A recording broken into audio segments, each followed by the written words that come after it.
Assalamualaikum warahmatullahi wabarakatuh. Perkenalkan, kami dari kelompok 9 yang beranggotakan saya Intan Kelana, Najma Sausan, dan juga Siti Hanimah Putri. Di sini kami akan mempresentasikan hasil penelitian kami yang berkaitan dengan regresi linear sederhana dan juga regresi linear berganda. Namun sebelum itu kami akan menampilkan bukti bahwasannya kami telah melakukan kuesioner. Kuesioner ini kami tujukan kepada murid-murid yang ada di SMA Negeri 1 Banyusari. Di sini kami meneliti apakah jam tidur dan jam belajar berpengaruh terhadap konsentrasi belajar siswa di sekolah. Untuk analisis regresi sederhana, kami meneliti apakah jam tidur berpengaruh terhadap konsentrasi belajar, dan untuk analisis regresi berganda kami meneliti apakah jam tidur dan jam belajar berpengaruh terhadap konsentrasi belajar siswa di sekolah. Analisis regresi linear sederhana. Regresi sederhana ialah apabila variabel X mempengaruhi variabel Y saja. Dalam artian hanya ada dua variabel.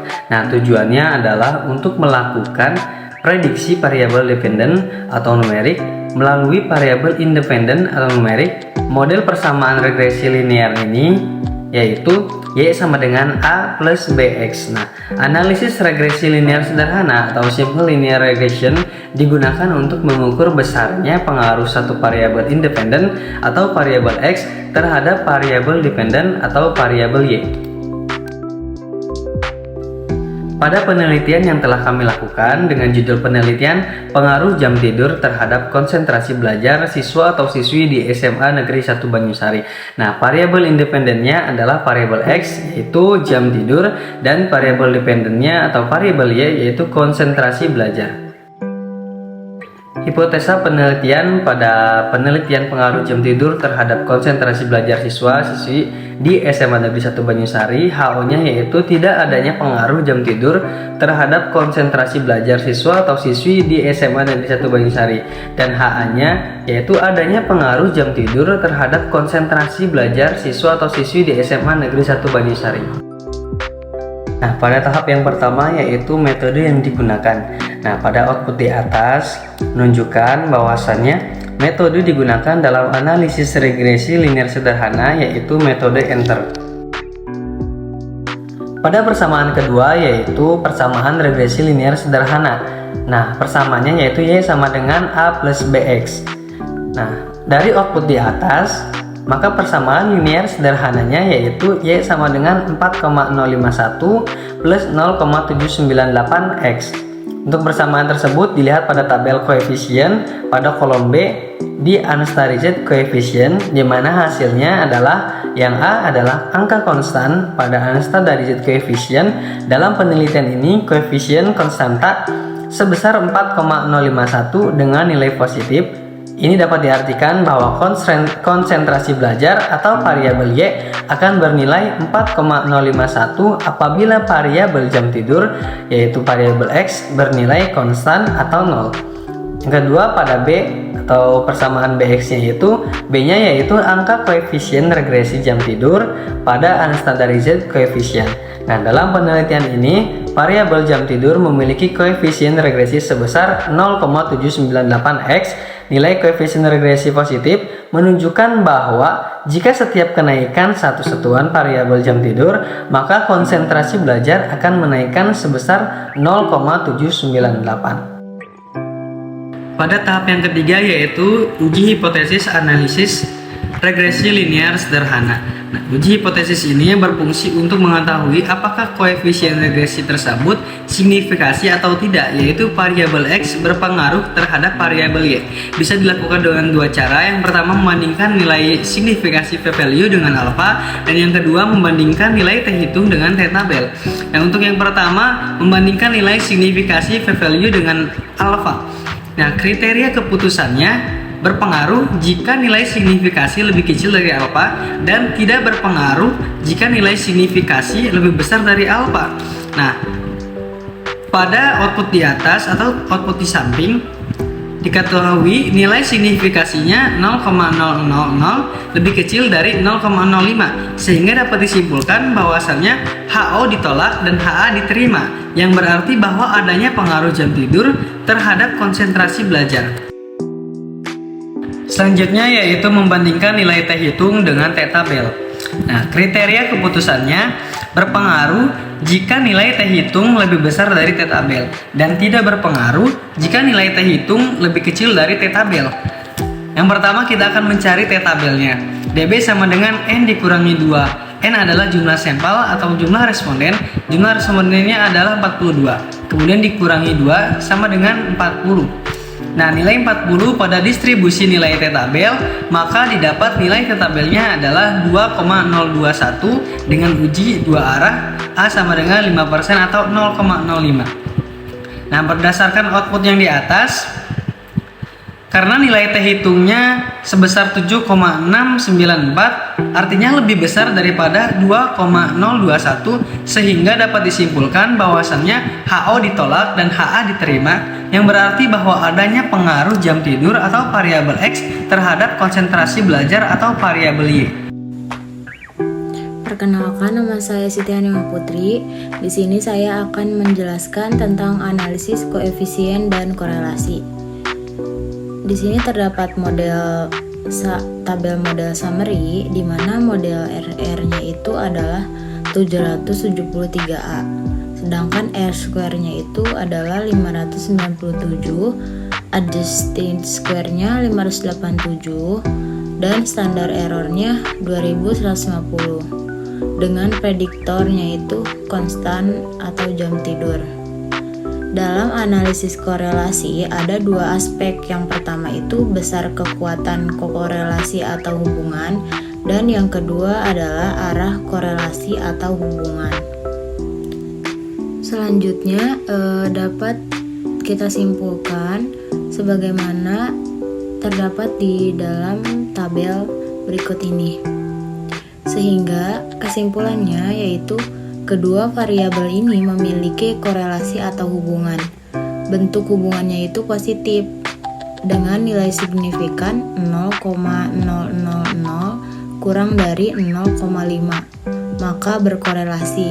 Nilai persen korelasinya diantaranya 0,81 sampai dengan 1,00, yaitu korelasi sempurna. Lalu ada analisis koefisien determinasi. Diketahui tabel model summary-nya dengan R773A, R square-nya 597, adjusting square-nya 587, dengan standar error 2150. Dan dari hasil output di atas diketahui bahwa nilai R2-nya sebesar 0,597. Artinya, pengaruh jam tidur atau variabel X terhadap konsentrasi belajar variabel Y itu sebesar 59,7%, sedangkan sisanya sebesar 40,3%. Konsentrasi belajar dipengaruhi oleh variabel lain yang tidak diteliti. Kesimpulan uji analisis regresi linear sederhana. Merujuk pada pembahasan di atas, maka dapat kita simpulkan bahwa jam tidur atau sama dengan X berpengaruh positif terhadap konsentrasi belajar atau Y dengan total pengaruh sebesar 59,7%. Pengaruh positif ini bermakna semakin naiknya jam tidur seseorang siswa, maka akan berpengaruh terhadap peningkatan konsentrasi belajar siswa atau siswi. Selanjutnya ada analisis regresi linear berganda. Dengan judul penelitian, pengaruh jam tidur dan jam belajar terhadap konsentrasi belajar siswa atau siswi di SMAN Banyusari. Hipotesa penelitian, pengujian parsial X1 terhadap Y. HO, tidak ada pengaruh jam tidur terhadap konsentrasi belajar, sedangkan HA ada pengaruh jam tidur terhadap konsentrasi belajar. Selanjutnya, pengujian parsial X2 terhadap Y. HO tidak ada pengaruh jam belajar terhadap konsentrasi belajar, sedangkan HA ada pengaruh jam belajar terhadap konsentrasi belajar. pengujian simulasi X1 dan X2 terhadap Y. Dengan HO tidak ada pengaruh jam tidur dan jam belajar terhadap konsentrasi belajar, dan HA ada pengaruh jam tidur dan jam belajar terhadap konsentrasi belajar.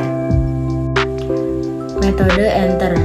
Diketahui tabel variabel enter atau remove-nya dengan variabel enter-nya itu jam belajar atau jam tidur. Ada variabel remove-nya dan metodenya itu dengan metode enter. Yang A itu dependent variable dengan konsentrasi belajar dan all request variable enter. Persamaan regresi linear berganda Y sama dengan A ditambah B1X1 ditambah B2X2 ditambah BN-XN. Terdapat tabel koefisien dengan model jam tidur dan jam belajar. Bisa dilihat seperti tabel berikut ini. Dihasilkan output model persamaan regresi linear berganda yaitu sebagai berikut. Y sama dengan 1,916 ditambah 0,354 X1 ditambah 0,5559 X2. Untuk persamaan tersebut dilihat pada tabel koefisien pada kolom B di unstandard koefisien, di mana hasilnya adalah A. Angka konstan pada unstandard koefisien, yaitu dalam penelitian ini koefisien konstanta sebesar 1,916 dengan nilai positif. Ini dapat diartikan bahwa konsentrasi belajar atau variabel Y itu akan bernilai 1,916 apabila variabel jam tidur atau variabel X1 dan jam belajar atau variabel X2 bernilai konstan atau 0. Sedangkan angka koefisien regresi jam tidur dan jam belajar pada unstandard koefisien itu dalam penelitian ini variabel jam tidur memiliki koefisien regresi sebesar 0,354. Nilai koefisien regresi positif menunjukkan bahwa jika setiap penaikan satu satuan variabel jam tidur dengan asumsi variabel lain itu tetap, maka konsentrasi belajar akan menaikkan sebesar 0,354. Lalu untuk persamaan pada tabel koefisien pada kolom B di unstandard koefisien, di mana hasilnya adalah yang A itu angka konstan pada unstandard koefisien. Dalam penelitian ini, koefisien konstantanya sebesar 1,916 dengan nilainya itu positif. Ini dapat diartikan bahwa konsentrasi belajar atau variabel Y akan bernilai 1,916 apabila variabel jam tidur atau variabel X1 dan jam belajar atau variabel X2 itu bernilai konstan atau 0. Sedangkan yang B-nya itu adalah angka koefisien regresi jam tidur dan jam belajar pada unstandard koefisien. Dalam penelitian ini, variabel jam belajar memiliki koefisien regresi sebesar 0,559. Maka nilai koefisien regresinya itu positif dan menunjukkan bahwa jika setiap kenaikan satu satuan variabel jam belajar dengan asumsi variabel tetap, maka konsentrasi belajar akan menaikkan sebesar 0,559. Dan untuk persamaan pada tabel koefisien pada kolom B di unstandard koefisien, di mana hasilnya adalah A. Angka konstan pada unstandard koefisien. Dalam penelitian ini, koefisien konstanta sebesar 1,916 dengan nilai positif. Ini dapat diartikan bahwa konsentrasi belajar variabel Y akan bernilai 1,916 apabila variabel jam tidur atau variabel X1 dan jam belajar atau variabel X2 itu bernilai konstan atau 0. Dan untuk yang B, angka koefisien degresi jam tidur dan jam belajar pada unstandard koefisien. Dalam penelitian ini, variabel jam belajar memiliki koefisien regresi sebesar 0,559. Nilai koefisien regresi positif menunjukkan bahwa jika setiap kenaikan satu satuan variabel jam belajar dengan asumsi variabel tetap, maka konsentrasi belajar akan menaikkan sebesar 0,559. Sekian presentasi dari saya, dilanjutkan oleh Najma. Uji hipotesis pada analisis regresi linier berganda. Pengujian hipotesis hubungan parsial. Pengujian parsial X1 terhadap Y. HO tidak ada pengaruh jam tidur terhadap konsentrasi belajar. HA ada pengaruh jam tidur terhadap konsentrasi belajar. Pengujian parsial X2 terhadap Y. HO tidak ada pengaruh jam belajar terhadap konsentrasi belajar. HA ada pengaruh jam belajar terhadap konsentrasi belajar. Selanjutnya membandingkan nilai sig P kurang value dengan alpha 0,05. Bisa lihat pada tabel di bawah. Kriteria keputusan uji hipotesis nilai sig berpengaruh jika nilai signifikansi kurang dari alpha 0,05. Tidak berpengaruh jika nilai signifikansi lebih besar alpha 0,05. Hasil dan kesimpulan dari hasil signifikansi di atas, nilai signifikansi dari jam tidur 0,013 kurang dari 0,05 dan jam belajar 0,000 kurang dari 0,05, maka dapat disimpulkan bahwa dua variabel X tersebut berpengaruh pada konsentrasi belajar atau Y. Selanjutnya membandingkan nilai T hitung dengan T tabel. Bisa lihat pada tabel di bawah.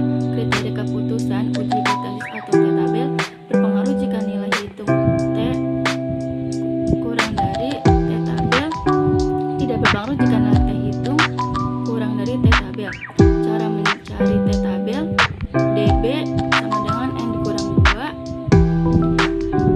42 dikurang 2 sama dengan 40. T tabel 2,021 dengan uji dua arah 5% atau 0,05. Hasil dan kesimpulan nilai T hitung 2,598 kurang dari 2,021. Maka ada uji hipotesis atau uji T adanya pengaruh jam tidur variabel X terhadap konsentrasi belajar variabel Y. Sedangkan nilai T hitung 4,229 kurang dari 2,021, maka ada pengaruh jam belajar terhadap konsentrasi belajar. Selanjutnya uji hipotesis pada analisis regresi linear berganda. Pengujian hipotesis hubungan simultan. Pengujian simultan X1 dan X2 terhadap Y. HO tidak ada pengaruh jam tidur dan jam belajar terhadap konsentrasi belajar.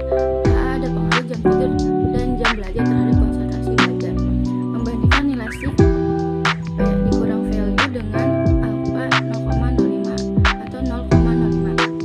Bisa lihat pada uraian di bawah. Kriteria keputusan uji hipotesis nilai sig berpengaruh jika nilai signifikansi kurang dari alpha 0,05. Tidak berpengaruh jika nilai signifikansi lebih besar alpha 0,05. Hasil dan kesimpulan nilai signifikansi 0,000 kurang dari 0,05, maka dapat disimpulkan bahwa adanya pengaruh jam tidur dan jam belajar terhadap konsentrasi belajar. Selanjutnya membandingkan nilai F hitung dengan F tabel. Bisa lihat pada uraian di bawah. Kriteria keputusan uji hipotesis nilai sig berpengaruh jika nilai F hitung lebih besar dari F tabel.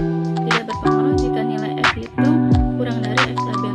Mencari nilai F tabel, A dikurang 1 sama dengan 3, dikurang 1 sama dengan 2, N dikurang K, 42 dikurang 3 sama dengan 39. Jadi nilai tabelnya adalah 2,85. Hasil dan kesimpulan berdasarkan output di atas, nilai F hitung 51,031 lebih besar F tabel 2,85, maka dapat disimpulkan bahwa jam tidur X1 dan jam belajar X2 berpengaruh terhadap konsentrasi belajar atau Y. Analisis koefisien dan korelasi. Bisa pada uraian di bawah. Dalam analisis korelasi ada dua aspek yang diukur, yaitu yang pertama ada besar kekuatan korelasi atau hubungan, kedua arah korelasi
atau siswi. Cukup sekian dari kelompok kami, kurang lebihnya mohon maaf apabila ada kesalahan. Wabillahi taufiq wal hidayah. Wassalamualaikum.